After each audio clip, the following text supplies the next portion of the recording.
Fala aí pessoal, sejam bem-vindos ao Bomba Nerd. No vídeo de hoje vamos analisar o 9º episódio da 6ª e última temporada de Better Call Saul. Better Call Saul nos entregou mais um excelente episódio, porque não é só porque é um episódio que foi um pouco mais lento, um pouco mais parado e que não aconteceu muita coisa porque aconteceu. Este episódio nada mais fez do que encerrou Better Call Saul, encerrou entre aspas, né, e começou Breaking Bad. Esse episódio ligou uma série a outra. Este é um famoso episódio de estado de espírito dos personagens pós-evento traumático, pós um clímax na história que foi o episódio passado. Aliás, os dois últimos episódios, né? Cada personagem teve um desfecho, um arco narrativo concluído neste episódio. Vamos falar sobre isso. Mas lembrando que se você não é inscrito no canal, se inscreva para não perder mais vídeos de Better Call Saul, porque a gente tá aqui na pauleira, aqui na reta final da série, tá tendo vídeo toda semana, então se inscreve aí no canal para não perder e já vai deixando o seu like para eu saber que você gosta de Better Call Saul. A montagem inicial do episódio, além de extremamente bem feita, é linda, maravilhosa, e rapidamente percebemos que ainda estamos no mesmo dia dos eventos do episódio passado, né, visto que se passou na madrugada, então ainda tecnicamente é o mesmo dia, o dia que era para viver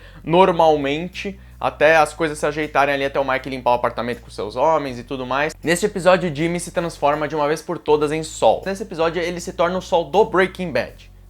Não apenas o Saul Goodman, o Saul do Breaking Bad. Nós vemos ele ao final deste episódio. É o cara que é um showman, um cara que gosta de esbanjar, de ostentar, que vive de aparência e tudo mais. E aqui dentro ele tem um grande vazio, né? A gente sabe disso, especialmente pelo que acontece nesse episódio. A Kim, neste episódio, ela, digamos que atingiu o seu ápice de já chega, né? Chegou, foi a gota d'água. Depois de tudo que passaram em todos os eventos traumáticos, ela com certeza já tinha na cabeça, durante este dia, entre um episódio e outro, ela tomou a decisão de deixar o Jimmy, porque quando ele chega ali no final do episódio, as coisas já estão arrumadas para ela ir embora, já tá arrumando as coisas, então não é como se só naquela hora à noite ela tivesse decidido. Na cena de velório do Howard, o que a Kim faz é simplesmente trágico, assim, ó, é pesado, é triste, é feio, né, uma coisa que dá nojo, que ela teve que mentir na cara dura da esposa do Howard, que sabia que ele não era drogado, tem alguma coisa errada, independente de como andava a relação nos últimos momentos, e a Kim mancha a imagem do Howard, já mancharam, né? O Jimmy e a Kim, que são os principais responsáveis, principalmente a Kim, né, que bolou o plano e tudo mais, né, querendo ou não, ela é ainda mais responsável que o Jimmy, já estavam manchando a reputação dele em vida, quando ele estava vivo, e já são diretamente responsáveis pela morte dele. E aí o Mike, obviamente, tem a ideia, né, de fazer tudo aquilo pra limpar a barra deles e manchar a reputação dele como um morto, o que é triste, pesado, como eu disse, feio, uma coisa nojenta que, se não fossem personagens que a gente gosta tanto, a gente estaria torcendo pra eles morrerem. A reputação do Howard já estava suja, manchada, perante aos olhos de todos, ali, os advogados e tudo, mas manchar pra esposa dele, que querendo ou não tá sofrendo pela morte dele, independente de como andava a relação, como eu disse, aí é demais. O Jimmy, ao longo do episódio, tentando aceitar tudo, né? Não, vai dar tudo certo, a gente vai superar, a gente vai acordar um dia e não vai mais lembrar disso. A fase de aceitação, né? Aconteceu, fazer o quê? Vamos seguir em frente, né? Já aconteceu tanta coisa, vamos parar agora? A relação do Jimmy e da Kim é uma relação tóxica, como ela diz, né? Ela se despede dele com um beijo ali no estacionamento, que é o último beijo que eles vão dar na vida, né? Já meio que isso na cabeça dela. E depois de largar seu emprego, aliás, não só emprego, largar sua licença de advogada, isso é grande. Confronta ela sobre isso, diz que vai ficar tudo bem e vou embora, filho, vou embora, já deu pra mim.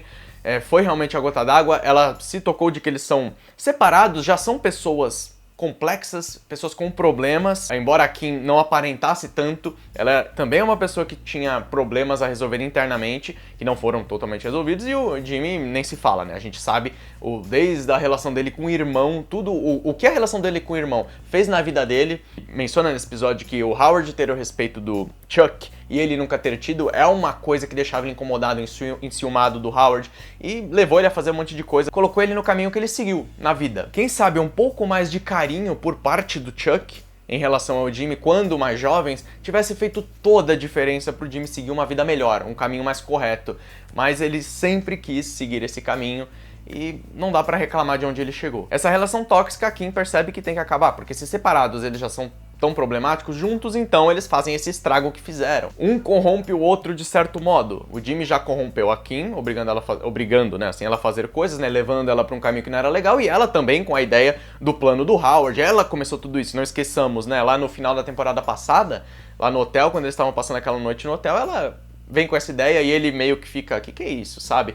E aí é que a gente começa a perceber o caminho que ela estava tomando. Por mais triste que seja, a gente aceita isso porque olha o que sobrou, né? Sobrou uma relação que é mais aparência do que qualquer coisa também, assim como eles são no seu dia a dia. Eles se amam e, como ela diz, e daí? Isso é uma coisa que muita gente não esperava. A quem poderia morrer, a quem poderia fugir usando o número do cara que some com as pessoas da loja de aspirador. Ainda pode fazer isso, é claro que ainda não tá 100% definido, mas caso essa seja a última vez que a gente veja ela, quem diria que ela iria tomar consciência e largar, né? O Jimmy largar a situação.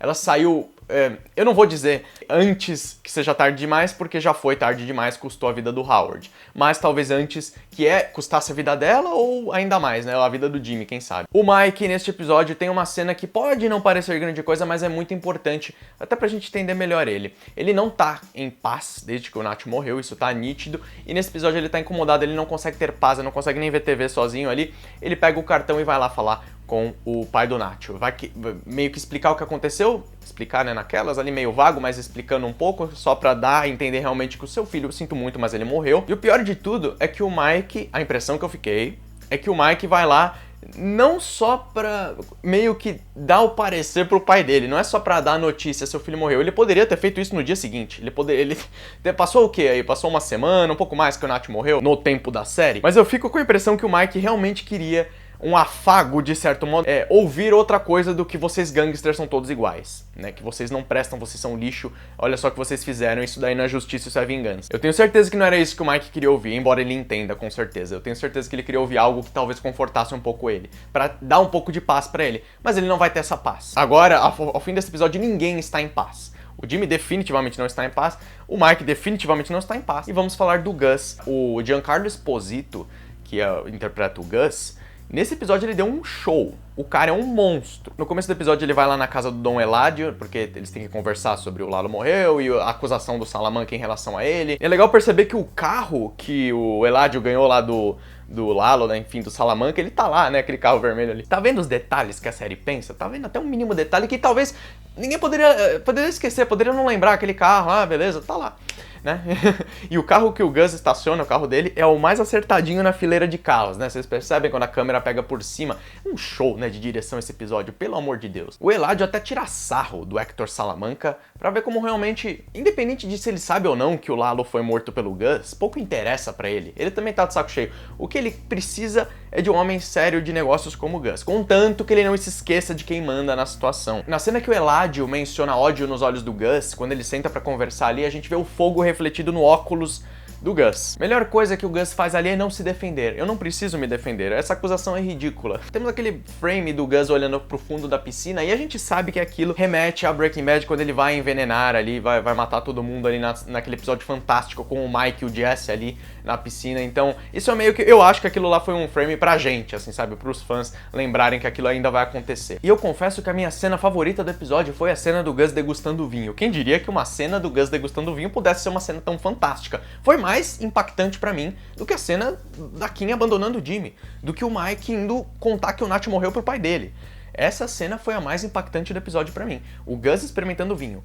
Essa série é foda. Após a morte do Lalo, o Gus se sente um pouco seguro pra ir lá degustar um vinho. Deixa eu aproveitar um pouco, eu tenho tanto dinheiro, né? Eu ganho tanto dinheiro com crime, por que eu não posso usar um pouco, aproveitar um pouco desse dinheiro? Vai lá. Ele menciona que faz tempo que não vai lá, né? Então ele realmente estava tenso, estava se escondendo, não estava dando as caras. E ele se sente seguro pra fazer isso. É importante esse detalhe. Ele vê o garçom, dá a entender que eles já conversavam antes, dá uma flertada ali com o cara, pelo menos foi o que eu entendi nas entrelinhas. Depois que ele conversa com o cara, ele prova o vinho de novo, né? Naquele jeito dele, cara, atuação... Sem brincadeira, a atuação do Giancarlo Esposito nesse episódio foi sensacional.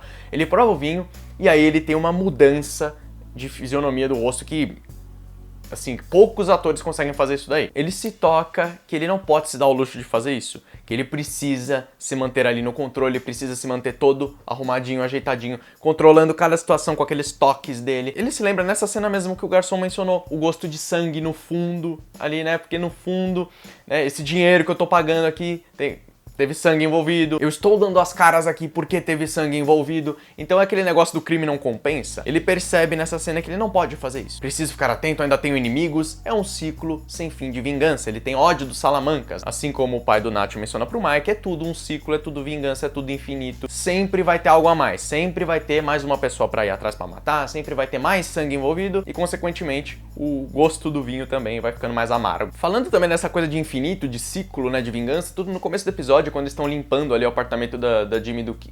Da Jimmy do Kim é fogo, hein? Da Kim e do Jimmy. O funcionário lá do Mike que tá limpando o chão de sangue. Ele tá limpando, fazendo meio que um infinito ali, um 8, né? Ali meio que representando isso, né? É sangue, é violência, é infinito, é a vingança. Um vem aqui pra matar o outro e vice-versa. Então, essa série é o que a gente fala que Better Call Saul é especial como série, é uma série diferente, porque cada detalhe tá ali por uma razão. Cada cena, cada frame, não tem absolutamente nada aí que não esteja por uma razão. Sinceramente, eu acho que é um episódio nota 9. Dentro do que ele se propõe, ele é perfeito, acontece muita coisa. É importantíssimo pra gente entender o estado de espírito dos personagens pós acontecimentos traumáticos, e também faz aí a ligação de vez com Breaking Bad. Eu não me surpreenderia se no próximo episódio ou depois do próximo aparecesse o Jesse, pelo menos o Jesse, quem sabe o Walter White depois, não me surpreenderia. Deixe o seu like se gostou do vídeo, se inscreva no canal se não for inscrito, comente aí embaixo o que você achou desse episódio, é importante eu saber a opinião de vocês. E é isso, até semana que vem com mais um vídeo de Better Call Saul. Falou!